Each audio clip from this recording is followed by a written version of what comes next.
aquí estamos with another interview with a powerful, beautiful, and intelligent Latina. We're so happy to have Yai Vargas with us today. And there she is, all the way from New Jersey.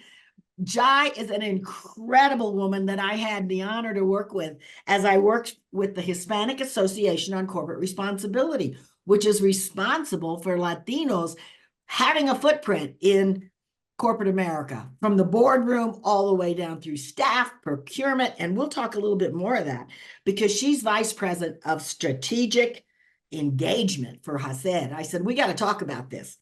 But before that, she had 15 years of experience working in a lot of different industries. For example, Mercedes-Benz. We all know that's a very fancy car. The US Open. And then spending 9 years, and we're going to talk a little bit about this because it's so important, working in the financial industry for New York Life.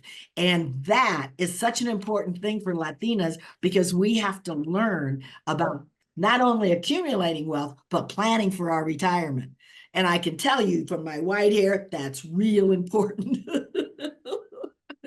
So, Yai, welcome. And first of all, I've been wanting to ask you this since I met you. Tell me about your name. Gracias. Wow. What a beautiful...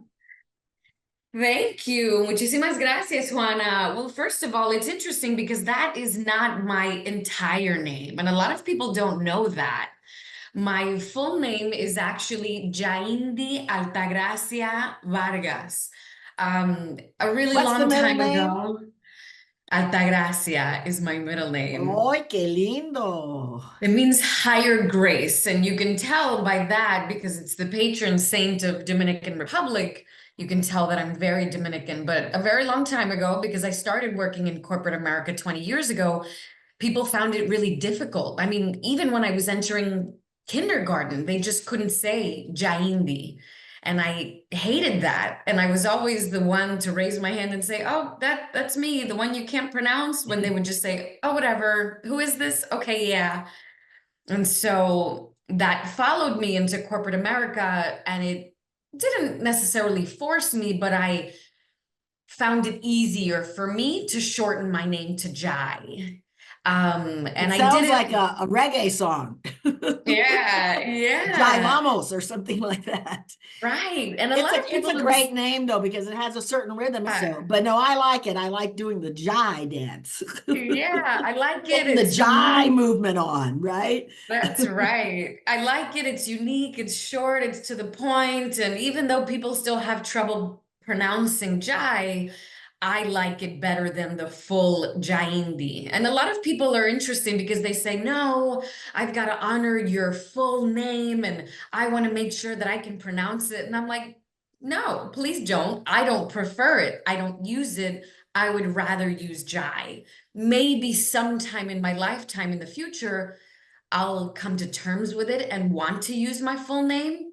But I'm in my 40s and it hasn't happened yet. And I love Jai and that's it. Well, I think that, there's a very old tradition in the indigenous communities that when you go through a life change or you go through an initiation or something happens, they change their names, Yeah. And so it's a common thing that, and you were coming into your power, you were coming into corporate America, and you got to choose a name that I think has incredible rhythmic and cultural significance. But the other one is a great name too. So being a blessing to your people. Juana actually means gracious gift of God. And I encourage all the women to go look up their names because, these names come from very old traditions and they have meaning. And many times our parents, who kind of knew who we were going to be, chose a name that kind of resonated with all of us. So welcome, Jai. What a great name. Thank you. Thank you so much. You said you were Dominican, and our Dominican community is growing, especially on the East Coast. And tell us a little bit about your origin story and how you ended up in corporate America and at the Hispanic Association on Corporate Responsibility and what that immigration experience was like. How old were you first of all? I was 3 years old when my parents brought us from Dominican Republic and naturally to Washington Heights, New York City, where there are so many Dominicans still in that area. And honestly, it's so Dominican that in certain parts, you don't really feel like you've even left Dominican Republic. So it was very comfortable for me to leave the island. And even though I was so young, 3 years old, I grew up around everyone speaking Spanish in Washington Heights. If you haven't seen In the Heights, the film, please do. It's Oh yeah, unbelievable. let's underline that. Because it's such an incredible story, and we don't have enough of our stories. So In the Heights, and that's by how do you say his name? Lin-Manuel Miranda. Yeah, there's another Hispanic name. Yeah, yeah, it was Yeah, and fascinating of course he film. did, he's considered one of the great filmmakers and producers and artists of our times. So let's That's support that. right. In the That's Heights. right. Yeah. In the Heights was incredible. You know him from Hamilton as well as Encanto. He's just a superstar. And it gives me a lot of joy to be able to see that my Dominican culture has hit not just the big screen, but Broadway, and people understand the music, the food, the dancing, the culture even more so. I mean, And even what's though your I grew favorite up. Dominican song? Give us Oh my one. gosh. Anything from Juan Luis Guerra. I recently got married, and one of my songs to dance with my dad was a very fast merengue of Juan Luis Guerra. And it's just, Oh, qué lindo. And what are the favorite dances in Dominican Republic? it's mostly bachata and merengue.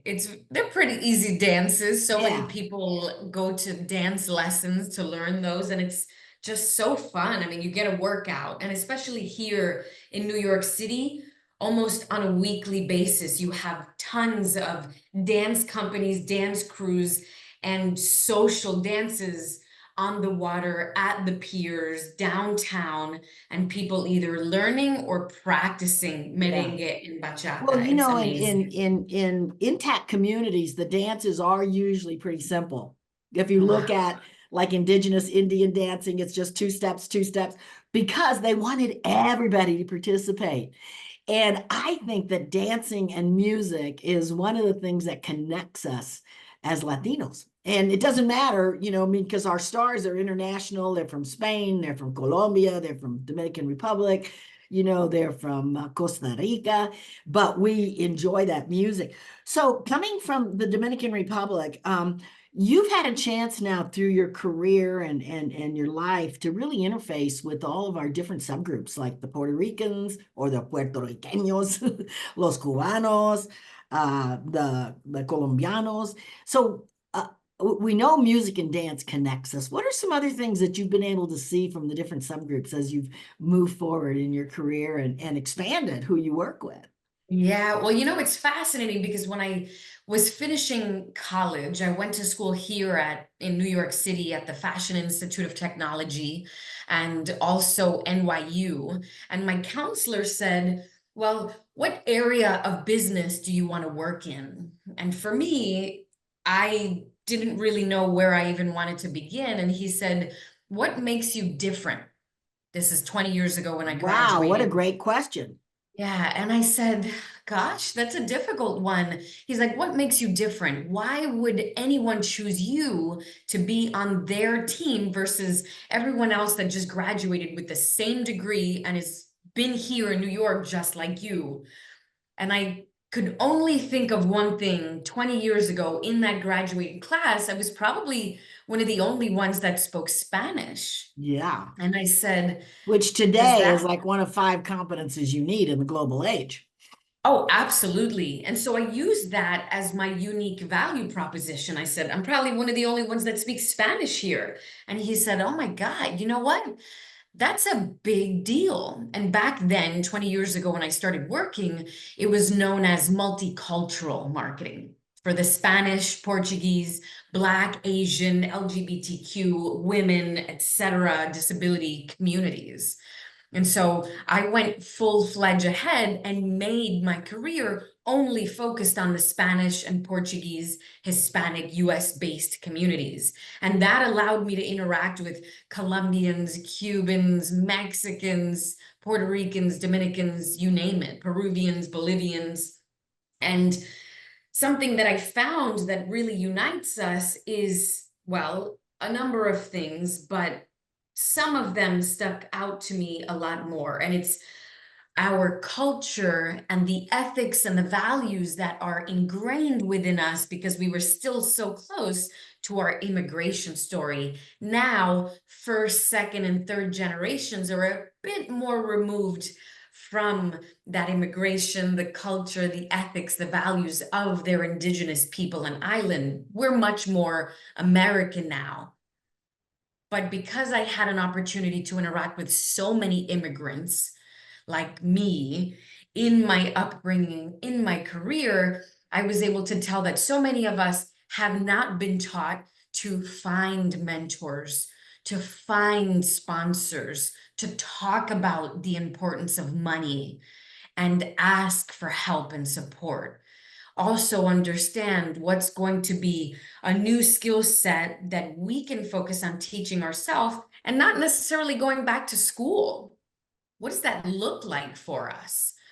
A lot of them Well, are, so as you're you kind of know, saying that, if I can paraphrase this, that the next generations may not be as close to our cultural values, such as generosity, such as mutuality, where we help each other and we collaborate, which is one of my missions, is to make sure they tap into that because it's so powerful. But second of all, you're saying there's certain skill sets that our younger people in particular need to learn in order to be successful.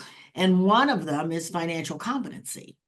absolutely. And it's interesting because these generations are a little bit more removed from that immigration story, it actually benefits them because now our younger generation knows better to seek and research companies that are tied to corporate social responsibility. When you're interviewing for a company now, you actually go onto their website and say, how diverse are they really? Do they have ERGs? What are they doing for my community? That didn't exist 20 years ago when I was looking for a Absolutely job. not. And today, I young was people really care about that. Absolutely. 20 years ago, when I was looking for a job, that had no impact on me. I just wanted to know that I was getting paid fairly, that I was going to get benefits, and that somebody was going to help me along the way. It's also great that the generation now sees financial literacy and wellness as an important part to their journey. 20 years ago, when I was starting, my mom said, don't ask anybody for a higher salary, don't negotiate anything. Just be thankful that you have a job with benefits. Don't push the envelope. Generations now are like, what are you paying me? When am I getting a promotion? And if I don't get one in 2 years, I'm out of here, right? That loyalty from 30 years ago I where don't you know. stay at I a think company. maybe, and we don't know about this, maybe our people can tell us, our listeners. Hopefully Latino youth are saying, no, we're pretty loyal. We're going to stick around a little longer and move up, but maybe not. I don't think so. Yeah. I mean, back in the day, people used to stay at corporations 30, 40 years because of their loyalty. Right. So many Gen Zers now are saying, if I don't get a promotion in 2 years, there's a million other companies I can apply to Yeah, virtually. let's not go there. I But see I it do want to happening pick up on so something you much. said, by the way, because one of the things I wanted to talk to you about was your fashion sense. And you said that you went to the Fashion Institute. So I would consider you a fashionista. I've seen you in different settings, and you're always not just looking good, but setting a fashion statement. Tell me a little bit about that, because I know that it's very important in your career Absolutely. to look the part. So tell us a little bit about your Absolutely. fashion sense, because You it's know, got a it's little so zip to it. interesting. It's not the normal Yeah, fashion. I think so. You know, and I think I learned it through osmosis going to fashion school, even though I studied marketing. But I found it particularly important when I was interacting with so many women on Wall Street. I could see that they carried themselves in a very professional, significant, particular, and unique way. I was gravitating to the women that had a beautiful neck scarf on, that dyed their hair very brightly, that carried themselves because of the red suit that they were wearing. I loved that. So they were making a distinctive statement, you're saying? Absolutely. Yeah. But it was very challenging because when I worked on Wall Street, I was surrounded by men. And so when I started there, I had red dresses and yellow dresses and pink dresses and bright red lipstick. And I was put outside the box. I wasn't made to fit in. And so I actually took that as a signal to say, oh my gosh, if I want to feel like I belong, I actually have to dress more so like these men. And so I got rid of or put away all of my bright colors just so that I can fit in with the men on Wall Street. And I walked down to Banana Republic. I got myself a boring white button-down shirt, a bunch of gray and blue suits. And when I did that, I actually started to be invited to happy hour and to meet the partners of these successful men on Yeah. Wall Street. I was one of them. Assimilating worked for me, but then it didn't feel good because when I would go back home or to my community of People Latinas, didn't they would recognize say, you. "What are you Who's that? wearing? What are you doing? What are you wearing? Why are you not in your red dress? That is not you." And so I was in this limbo and conundrum. I was code switching. And that was really dangerous for me, but it took me a little while to figure out I'm going to code switch just enough for this amount of time until these men can see that I know my stuff. Yeah. And once they understand what I bring to the table, then I can wear whatever the heck I want. And it took me a little while. But because they knew me then personally, looking and acting like them, then I was able to switch it back to who I authentically am. And when I started to wear my red dresses, they were like, oh, that's Jai. She's smart. She's brilliant. She brings tons of information and insight to the table. That's our girl. She can wear whatever the heck she wants because what matters is what's in here that she's taught us. But That that is took a me a great little story while. because I think a lot of Latinas, we go back and forth between assimilation and acculturation. And, I teach now that we're at the place where we can wear our red dresses, that there's a Latina advantage now because it's precisely because of what you're saying. And because we had to work so hard to be where we are, we're pretty damn good at what we do. Absolutely. Absolutely. Nobody gave it to us. We had to work for it. And so, but I think you're right. I remember when I first started fundraising way back in the 80s, and I went out and bought a blue pinstripe suit. Yeah. And I walked into an oil company, and as I was going in there to ask them for money, I passed somebody on the street and they didn't recognize me. They were like, what are you A wearing? girl's What got is to do what this? a girl's got to do. And what's really important is that you do it consciously. You make a decision. You know why you're doing it. And as soon as you have established yourself, you could have a little more bandwidth to be who you are. And I think that's an Absolutely. important lesson, especially for our young people to know, although I don't think we're going to get them out of their sweats. Yeah, yeah, yeah. You've got to know Anyway, your audience. so, You've got to know your audience. You need to know the industry that you're in. A lot of pharmaceuticals and banks still expect people to show up in suits, but it's about having an opportunity to break out of that norm, have a little bit of flair so that your authenticity shines through. You can't yeah. show up here in ripped jeans and flip-flops unless you work at Nickelodeon. I don't know. Yeah, you have to be able to fit in so that you can move up. Yeah. Seriously. Anyway, one of the other things I wanted to talk to you about besides fashion, and give me 3 fashion tips because I know you've got them. What's one? Oh, my first one is whenever you approach a new client or a prospect or you're going to be in front of a brand, always wear their brand colors. So whenever Oh, I that's a great had idea. Oh yeah, whenever I mean, I've spoken at, you name it, Twitter, Meta, LinkedIn, Facebook, Bank of America, Prudential. I'm always in their brand colors. That was like my forte because then they want to put you in all the marketing materials and it makes sense because you look so good in their That is a colors. great strategy. Yes, always reflect their brand so they can see you walk in the room and just own it and say, wow, she belongs here. We even want to hire her. She's incredible. That's that's one of my first. A second one is be comfortable in your skin and wear what makes you happy. try not to assimilate too much so that you're uncomfortable in a boxy suit Right, because just then because you've you got need the to fit imposter in. syndrome as well, where you're trying to be Right. something you're not.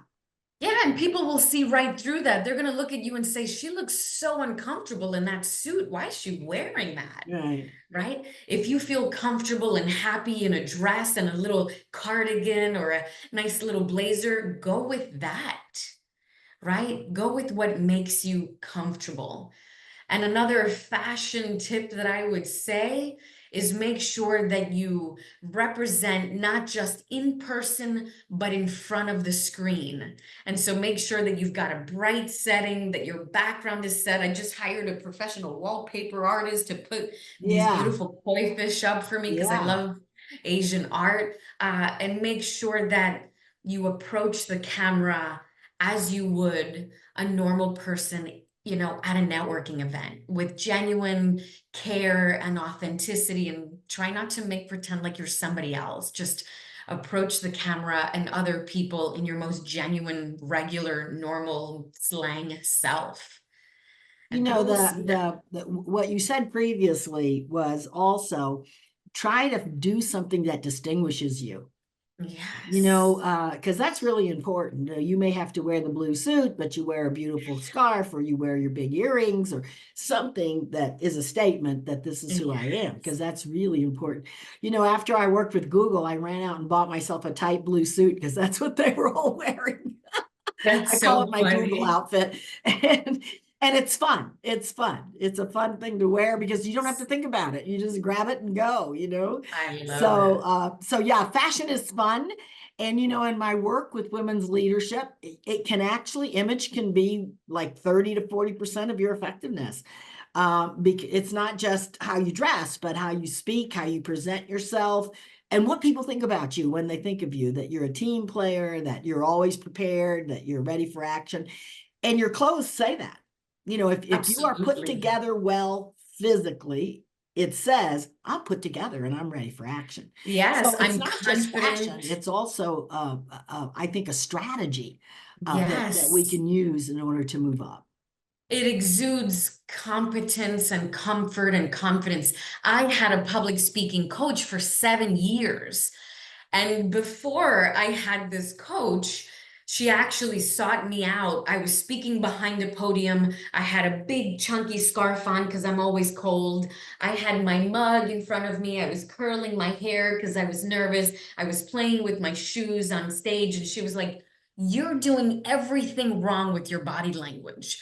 I took a video of you and I want to show you." Oh, how And wonderful.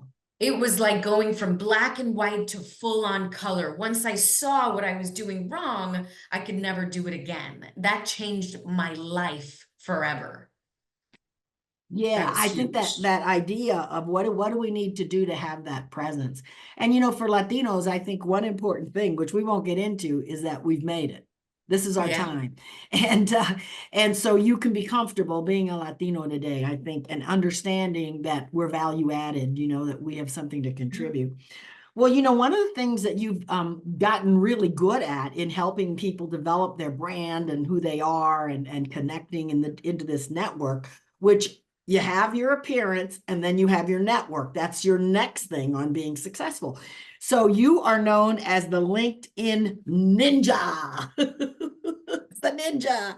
So tell us how you got that name and why you think LinkedIn is such an important tool. It's powerful. I've been on LinkedIn now for 18 years. It's been a very long time.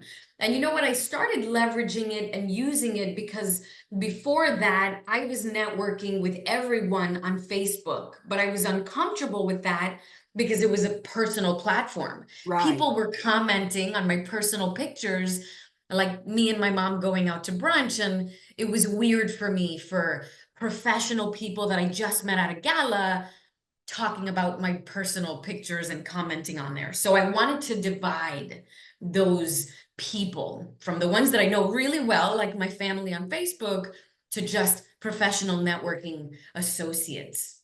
And I found just a really fantastic platform that allowed me to not just talk about the work that I've done before. So, for example, my resume, but how I can tell people how incredibly colorful my life is. So not just where I work, but what I'm doing with the Latinista, with St. Jude, with the Latino Commission on AIDS, with volunteering, with mentoring young people. It gave me the ability to be more dynamic, to post video and pictures.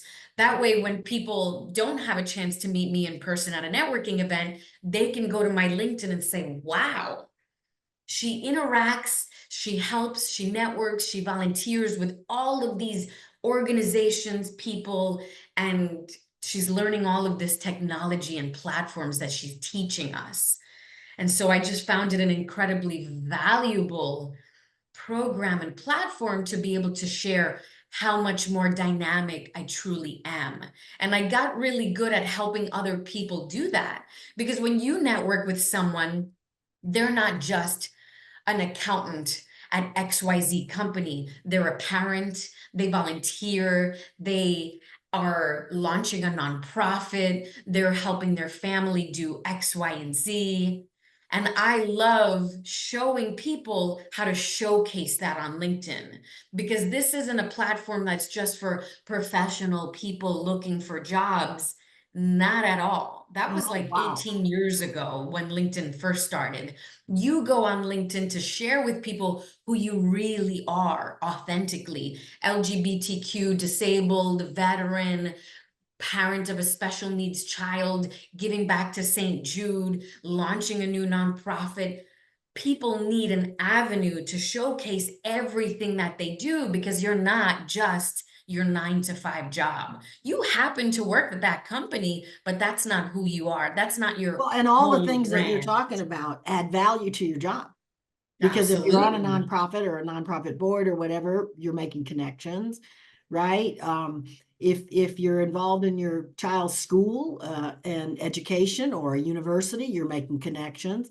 So it really gives people a chance to showcase everything they're doing and also to be a real person. Yeah, that's right. And a lot of people don't know how to showcase that. I get so many requests and messages per day from people saying, Jai, I need a new job. I would love to pivot into this different department. And I look at their current role and their current profile on LinkedIn and I say, well, what else are you doing besides accounting? You're not doing anything. But when I have a conversation with them, they tell me all of the incredible things that make up their life. And I'm like, why haven't you showcased that in your profile? And they said, oh, I never thought about it. I never thought anyone would care. And I also don't know how to do that. Right, right. So, so do you have an example of someone that went on LinkedIn and got a new job or something like that? Oh my Many? God, hundreds, hundreds. That's actually Hundreds. one of my fortes. I have about 40,000 connections on LinkedIn. No. And Did you have yes, more I than that? love it. 40,000 connections. And I love it. And I tell people, message me. What kind of job are you looking for? What are you passionate about? What's your purpose? And I will connect you to the right people if you can back it up. If you think you have the experience and the personality and the data to be able to land that position at Warner Brothers or at HBO or at Bank of America or PepsiCo, I will connect you with the right people, but you've got to be able to back it up. And right now, your profile doesn't tell me anything, Yeah. but I have landed people jobs and opportunities. I mean, in the hundreds. That's what I do So just everybody naturally. connect with Jai on LinkedIn. This is your Please opportunity, Jai do. Please Vargas. do. And I love it because who else Yeah. has a better and more natural Latina focused network than me? And so companies reach out to me and they're like, hey, we're trying to get more Latinas in this particular sales unit. And I say, all right, but what type of Latina? In what And I part of the almost see a new country? job for you, Jai. Yeah, I do Not it. I just do not it. just the LinkedIn Ninja, but the LinkedIn connector for Latinos. I Yeah, mean, yeah. I've Latino been doing LinkedIn. it. Absolutely. I've been doing it for years, just naturally because I want to see more Latinas from my network in those roles. So I do it just so simply and for free and naturally. I've been doing it for years. I just love it. Oh, that is such a service. You know, it really is. I Um, love it. Another thing you've done, which I think is so important, is to do this professional network for Latinas called Latinista, which I love the name. And how long has that been going on? Gosh, for about 13 years ago, and I launched that network when I was working on Wall Street because I didn't find any other professional organizations just for Latinas looking for mentors, looking for jobs, or looking to learn new skill sets. I said, I don't see any networks or organizations that are only for Latina professionals, so I'm going to build it. And it's been an incredible ride. I had chapters in New York, Chicago, Miami, LA, Seattle, you name it. It was awesome. And tell me a little bit about what the women do. Yes, so we get together, do somewhat of a social gathering. We do anywhere from personal networking, personal brunches, just to build that personal relationship with one another in these cities. But more so, we host workshops so that we can learn how to build more financial wellness. So we bring in organizations or individuals that help us negotiate our salary, understand what our benefits are, understand how to have conversations, difficult ones with our managers, how to be a more confident public speaker, how to learn new platforms like Trello, Slack, Asana, Teams, Zoom, OneNote. If you don't want to go back to school, you just go onto our platform, join a virtual workshop, even learning how to be a venture capitalist in the next Right. 20 years, if that's one of your goals, or how to be on a corporate board one day, Wow. right? We So let teach me them. ask you this. Do the women that are connected put in their resume, or how do you figure out who would be a good connection on Latinista?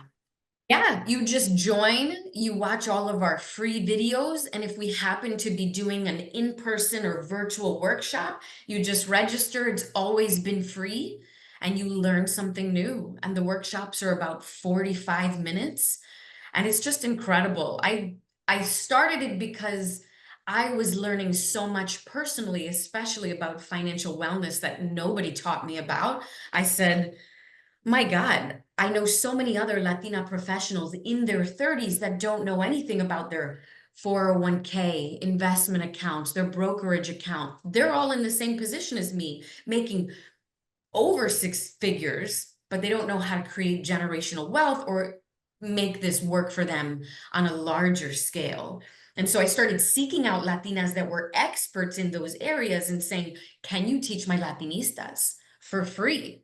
Right? And can I record you so that we can impact more women that need Yeah. So this? so so they're available online. Oh, yeah, yeah, So you've talked absolutely. about financial literacy or financial, I guess, empowerment a couple times. And talk a little bit more about that, because I think there's a lot of our women that are listening that can use a little boost on how to do that. Absolutely. Well, every single year, we actually recognize Latina Equal Pay Day. The date always changes because it's based on the labor statistics report that comes out every year. So a lot of people are like, oh, Latina Equal Pay Day was in December last year. That's really bad. But it's in October 3rd of this year. I guess we're getting better.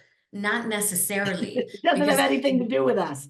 right, right. That number is so dependent on people that are in the current job market, part-time jobs, full-time jobs, jobs out in the field, jobs in corporate, retail, sales jobs, hospitality. Oh, so It's, what did the latest report say? yeah, I mean, it's not getting any better. We're at 54 cents to the dollar.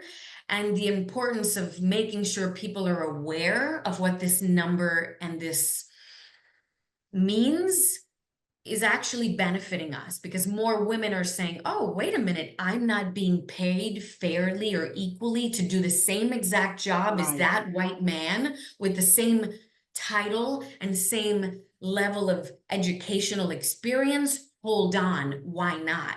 They're getting a bit more brave to be able to say, hang on, can I know why not? Can I know what the opportunity is? And who can I have a conversation on with my development?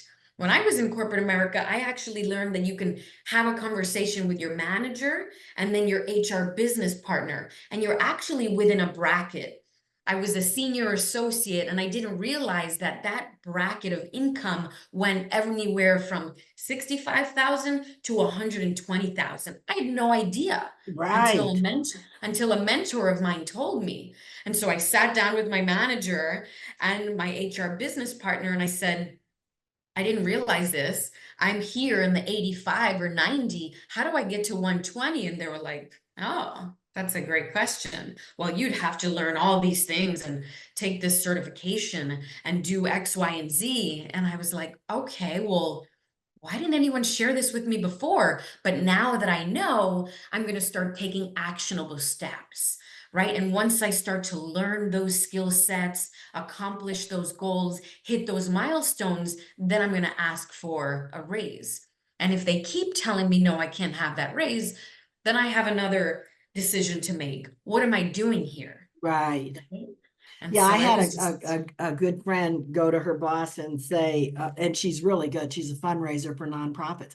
You know, I want to make vice president in 2 years. Tell me what I need to do that, because if there's not opportunities for promotion here, that's all she had to say. He put her in a leadership program. She's moving because she's really valuable. But until you step up and say, you know, just a minute, you know, I really do have this skill set. And many times you're doing more work than those that are making more money than you.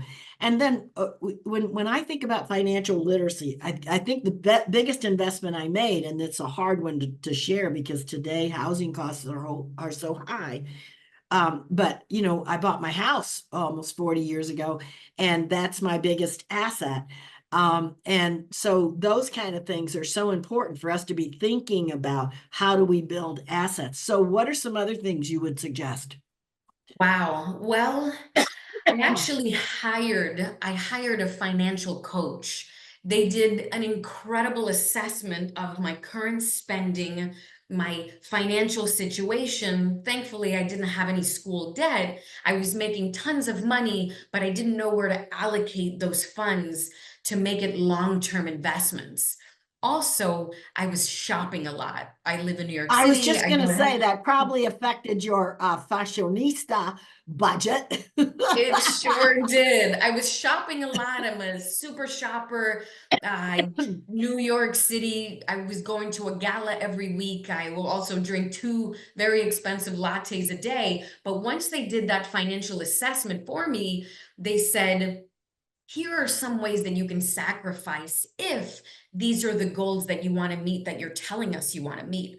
And I said, I'm game. Nobody's ever asked me to stop shopping or drinking coffee out or changing my way. I gave up my huge apartment. I gave up my very expensive car. I sacrificed a lot, a short period of time that was going to benefit me in the long run. I had never known that I could do these things if it wasn't for this financial coach. And Yeah. once I Well, made all those changes, I then started teaching other women, and they were like, whoa, this is life changing. I was like, I well, you wish know somebody that would have the told me this interesting in my thing to me 20s. is that years and years ago, when I was having this conversation, one of my friends was actually taught at the Harvard Business School. And I said, Jim, what's the number one thing I can do to build wealth? He said, don't have credit cards that you don't pay off every month. That's And right. that's such a great thing because at the time I was a single mother, you know, and sometimes you think, oh, well, the children need this, or I want to do this, or I would actually take vacations on the card. And it was difficult in some ways to tighten your belt. But the interesting thing is that after you do it, you just kind of get used to a new lifestyle. And the good news is you don't have to worry about money. That's a big Yes. worry for us because we come out of the working class. Our parents didn't accumulate a lot of wealth most of the time. And you know, I mean, yeah, when you first get a good job, go out and have a little spending spree. That's what I did. But after that, That's you got to right. figure out what's going to make you financially viable, right? Yeah, and you know what? You said something really interesting. It's powerful to have that opportunity to be able to give up. a very toxic job because you have financial stability. You know, many years ago when I was starting my career, I had an awful work situation with a very toxic boss, but I had no options because I had just gotten my first mortgage. I was 26 years old. I had gotten married for the first time, but I didn't have any money in the bank Yeah. because I had just spent it on a big wedding and also on a brand new mortgage. I was in a very toxic situation at work, but I couldn't leave because I didn't have any money in the bank. Once I got another job, I said, I will never, ever be in that situation again. I am going to save every single penny. I am going to sacrifice everything so that I can never be in this position again and be miserable. And Yeah, it so, really does give you independence. oh, Uh, absolutely. Because when it happened again in corporate America and I had to get out of that position, I was able to, over the weekend, say, I got 2 years worth of income in the bank. I'm out of here. I don't have to deal with this. Now I knew better, but it took a very hard lesson to learn. And I tell a lot of women that. Yeah, well, it's a great conversation, and which I didn't know we were going to have because I didn't know you were so intent on financial stability. It does not surprise me about you though, Mm, and I think that needs to be like one of the top things we desire to do. And the other tip I was told was uh, to have a budget, but to put your savings away first. Right, absolutely, because then you absolutely. have that savings there. And it doesn't matter if you start off with $25 in your savings account, but you're creating a habit and you're living Yes. within your means, which is so important. You know, one of the things I think about Latinos is that we're not a materialistic culture. You know, people and relationships and enjoying life, having our fiestas are so important to us. But on the other hand, we have to learn how to accumulate some wealth so that we can move forward. And especially when you look at the fact that Latinas are the fastest growing and starting small businesses. So when I started my business 30 years ago, I had enough money that if I had a couple of anchor clients, I could build my business, which is another thing for young Latinas. How do we build our business or go back to school and not have to take on debt? Different things. So, yeah, it's a really important thing that I don't think. I always say Latinos don't have contingency planning because we just had to make do with what we had. But Yeah, now we can do this, which is a that's really right. great thing. Well, you know, Yeah. I'd really like to talk to you a little bit about Latinas in leadership and how that's changed in the 20 years that you've been. And for me, of course, it's more than 20 years that I've been able to see our women moving up. Where do you think Latinas are today? While I get to interact with so many Latinas in leadership, even on corporate boards by way of ACER, the Hispanic Association on Corporate Responsibility. And honestly, before I came to ACER, I didn't really know the opportunity, the information, the access, or the importance to being on a corporate board. I had no idea what that even meant. Right. But being part of this organization, and one of our mission is to make sure that more Latinas have the information, the insight, if in fact it is one of their goals to make it on a nonprofit board or a corporate board. And if it's not for them, maybe for their children or their mentees or their community. Well, I I do want to insert this, and that is that when we started Mi Casa Resource Center back in the 70s, what I said to women is, you're going to learn to run a corporation. You're going to learn financials, you're going to learn strategic planning, you're going to learn program impact. So I think getting on a nonprofit board and service, of course, is so important because as you give, you receive. And I know you are such an advocate for that, for us being involved and giving back. But it's also one of the top skill building is to get on a nonprofit board. And from there, because you're not going to get on a corporate board if you've never been on a nonprofit board. Yeah, and that's the mistake people make. I get it all the time from all of these corporate individuals, Latinx professionals and Latinas. They're like, Jai, I've been working 25 years. I'm now ready to sit on a corporate board. What do I need to do? I'm like, you are so far off. You have no idea, right? Because when you start peeling that onion and say, show me what you've done for the community over the last 25 years, They're like, well, I've been too busy. I've been focused on my career. I've had a number of children. I had to take some time off, which are very important responsibilities. But if you haven't taken the time to be intentional to give back to your community and that it's visible for national nonprofit organizations, you're not going to get on a corporate board. It's just not going to happen. It's Well, not, it's and we've been impossible. talking about fashion, which is, or I would say image, your brand. That's about 30 to 35%. And then your network is the major thing. And how do you build a network? Well, one of the ways is to be involved in the community. And it's such, I just, for those of us that haven't done that, that sense of service and empowerment that you have, that you can give back and help others, especially our Latino community, move forward. And that kind of prepares you for the next step and the next step and the next step. And Yes. corporate boards are interesting. I feel like it's important for us to be there.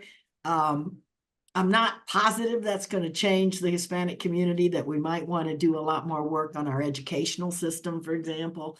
I just had a great opportunity to talk to a group. There's an organization that helps Latino principals become superintendents.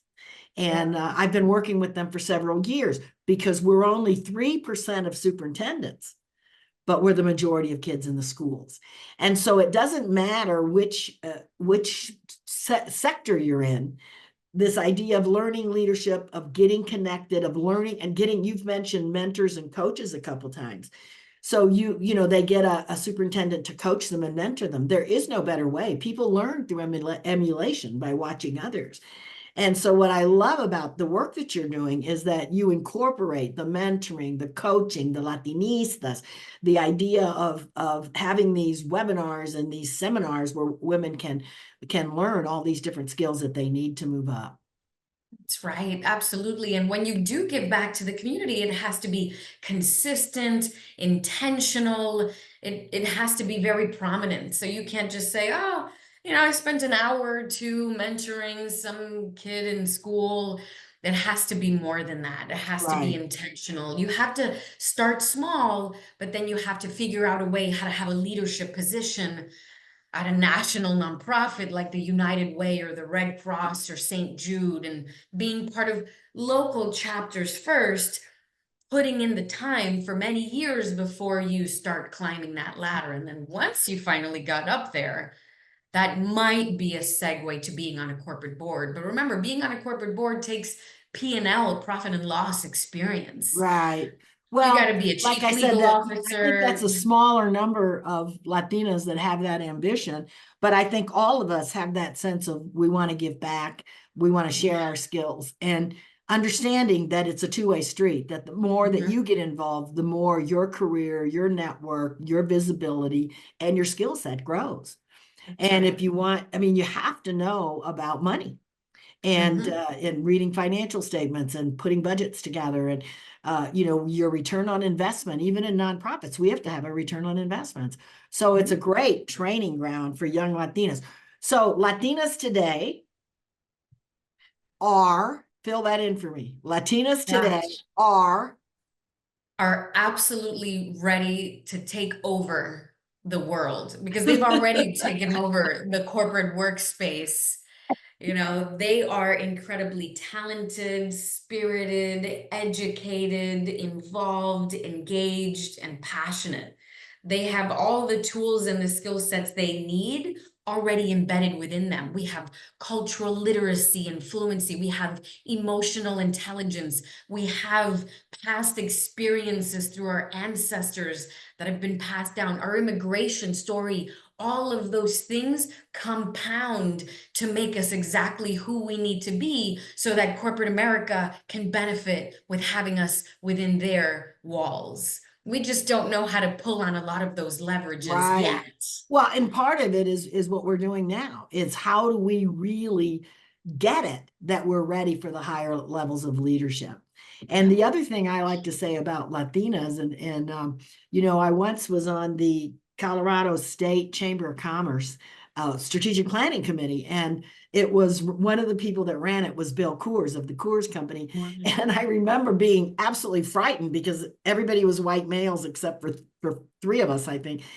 And yet, what I got when I really meditated on it and really centered myself was what you said. My ancestors have prepared me to be here.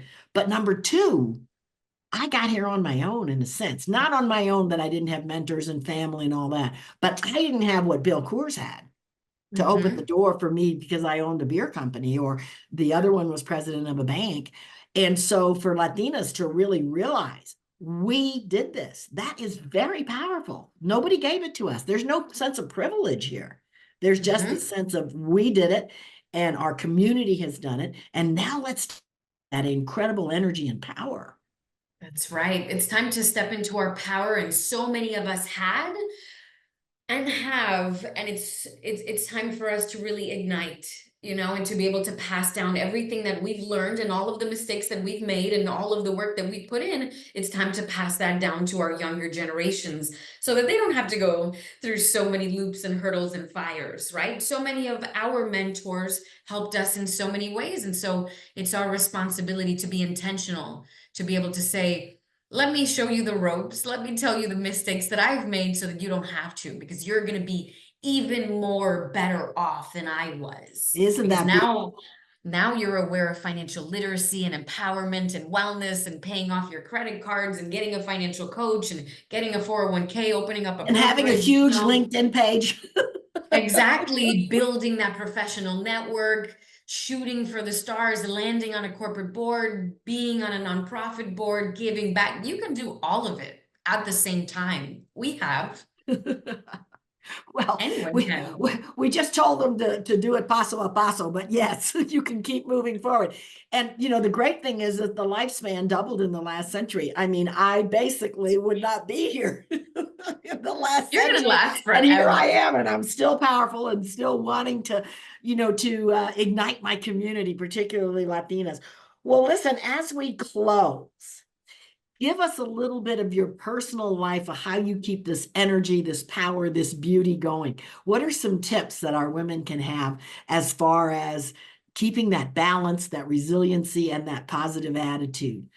Absolutely. I think the first thing is to make sure that you surround yourself with people that are at the same level as you, people that not just encourage you, but push you and challenge you, people that don't try to bring you down or are jealous of you, but people that say, wow, you accomplished that, you did that, you got paid that, you booked that, you got a new client, you got a new job. Congratulations. I want to celebrate you and push you to do even more. I Wow. have always surrounded myself with people that are at my level or higher, right? You never hear any jealousy or competition, because these women are like, what do you need, Jai? I'm going to give you everything in my toolbox so that you can be better, because I know you have that special sauce.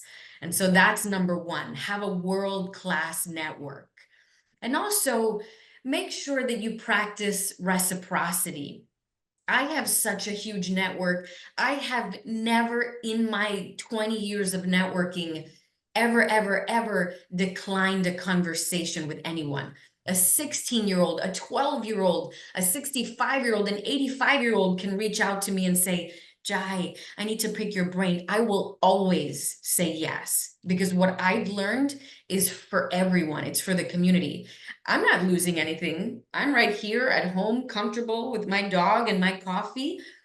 My life's work is to make sure that people aren't like, this is so hard. I can't figure out how to find the network. I can't find a job. It's absolutely possible. You just have to ask me. Why are you so scared? I don't see myself as having every answer, but I have the network that has every answer. Wow. You just have to ask for it. You want a job at that company? I can get you there. You just have to ask for it, but you got to be willing to back it up with the data and the Right, experience. right. No, that's very important to pay your dues is what they used to call it in the old days, but it's really Yeah. preparation. And this sense of excellence. And I believe Latinos have it. Hágalo con ganas, hágalo con gusto. We want to do a good job. We not only have the highest work participation, but we love to work and do a good job. It's our way of contributing. It's our way of serving others.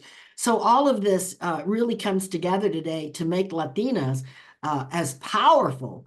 And I love the way you say that we're ready to take over leadership, because I think that's true, that this century is, el futuro es Latino, is what I like to say. And that when we switch over to be 1 in 4 Americans, which by the way is critical mass, we're going to have the numbers to actually move us forward as well in 2045. Watch out.